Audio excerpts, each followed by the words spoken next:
The Rule of Names by Ursula K. Le Guin.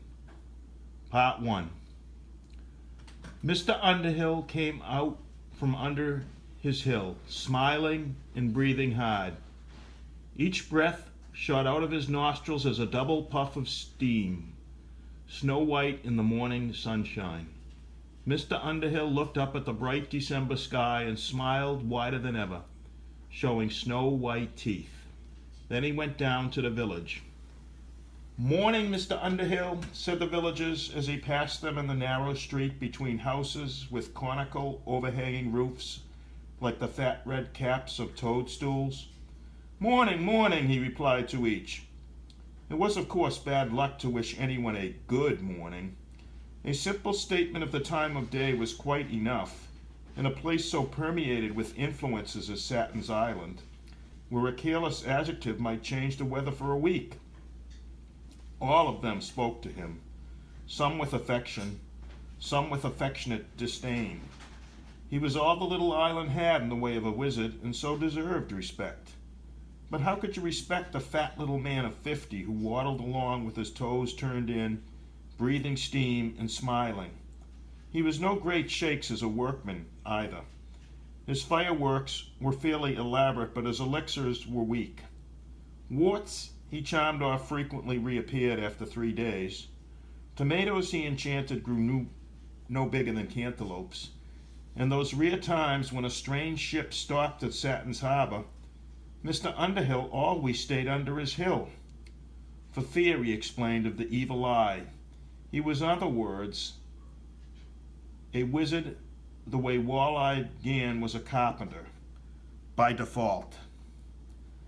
The villagers made do with badly hung doors and inefficient spells for this generation, and relived their annoyance by treating Mr. Underhill quite familiarly as a mere fellow villager.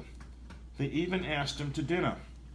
Once he asked some of them to dinner and served a splendid repast with silver crystal, damask, roast goose, sparkling Andrade 639, and plum pudding with hard sauce. But he was so nervous all through the meal that it took the joy out of it. And besides, everybody was hungry again half an hour afterwards.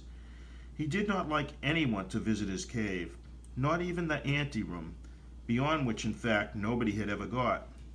When he saw people approaching the hill, he always came trotting out to meet them. "Let's sit out here under the pine trees," he would say, smiling and waving toward the fir grove, or if it was raining, "let's go have a drink at the inn, eh?" Though everybody knew he drank nothing stronger than well water. Some of the village children, teased by that locked cave, poked and pried and made raids while Mr. Underhill was away. But the small door that led into the inner chamber was spelled shut, and it seemed for once to be an effective spell. Once a couple of boys, thinking the wizard was over on the west shore curing Mrs. Runa's sick donkey, brought a crowbar and a hatchet up there, but at the first whack of the hatchet on the door, there came a roar of wrath from inside and a cloud of purple steam. Mr. Underhill had got home early. The boys fled. He did not come out, and the boys came to no harm, though they said you couldn't believe what a huge, hooting, howling, hissing, horrible bellow that little fat man could make unless you'd heard it. His business in town this day was 3 dozen fresh eggs and a pound of liver. Also a stop at Sea Captain Fugino's cottage to renew the seeing charm on the old man's eyes, quite useless when applied to a case of detached retina. But Mr. Underhill kept trying. And finally a chat with old Goody Guld, the concertinas maker's widow. Mr. Underhill's friends were mostly old people. He was timid with the strong young men of the village, and the girls were shy of him. "He makes me nervous, he smiles so much," they all said, pouting, twisting silky ringlets around a finger. Nervous was a newfangled word, and the mothers all replied grimly, "Nervous, my foot. Silliness is the word for it. Mr. Underhill is a very respectable wizard."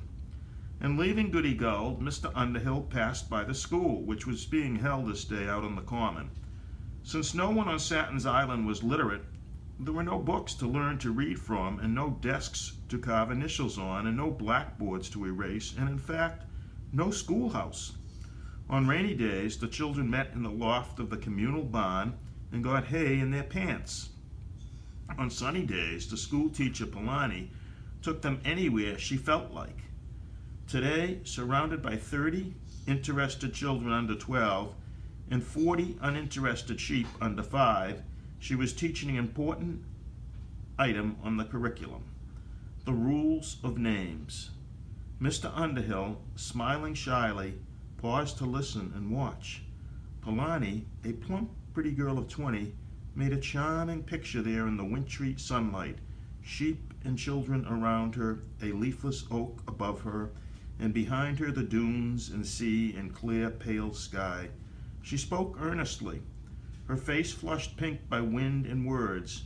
Now you know the rules of names already, children. There are 2, and they're the same on every island in the world. What's one of them? It ain't polite to ask anybody what his name is, shouted a fat, quick boy, interrupted by a little girl shrieking, "You can't never tell your own name to nobody, my ma says." "Yes, Suba. Yes, puppy dear. Don't screech. That's right. You never ask anybody his name. You never tell your own. Now think about that a minute, and then tell me why we call our wizard Mr. Underhill." She smiled across the curly heads and the woolly backs at Mr. Underhill, who beamed and nervously clutched his sack of eggs. "'Cause he lives under a hill," said half the children. "But is it his true name?" "No," said the fat boy, echoed by little Poppy, shrieking. "No." "How do you know it's not?" "'Cause he came here all alone, and there wasn't anybody knew his true name, so they couldn't tell, and he couldn't." "Very good, Suba. Poppy, don't shout. That's right. Even a wizard can't tell his true name. When you children are through school and go through the passage, you'll leave your child names behind and keep only your true names, which you must never ask for and never give away. Why is that the rule?" The children were silent. The sheep bleated gently. Mr. Underhill answered the question. "Because the name is the thing," he said in his shy, soft, husky voice. "And the true name is the true thing. To speak the name is to control the thing. Am I right, schoolmistress?" She smiled and curtsied, evidently a little embarrassed by his participation, and he trotted off towards his hill, clutching his eggs to his bosom. Somehow the minutes spent watching Polani and the children had made him very hungry. He locked his inner door behind him with a hasty incantation. But there must have been a leak or 2 in the spell, for soon the bare anteroom of the cave was rich with the smell of frying eggs and sizzling liver. The wind that day was light and fresh out of the west, and on it, at noon, a little boat came skimming the bright waves into Satins Harbor. Even as it rounded the point, a sharp-eyed boy spotted it, and knowing, like every child on the island, every sail and spar of the 40 boats of the fishing fleet, he ran down the street calling out, "A foreign boat! A foreign boat!" Very seldom was the lonely isle visited by a boat from some equally lonely isle of the East Reach, or an adventurous trader from the archipelago.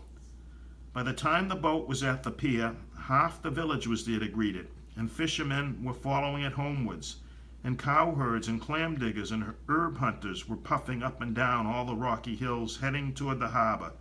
But Mr. Underhill's door stayed shut. There was only one man aboard the boat. Old Sea Captain Fogino, when they told him that, drew down a bristle of white brows over his unseeing eyes. "There's only one kind of man," he said, "that sails the Outreach alone. A wizard, or a warlord, or a magi."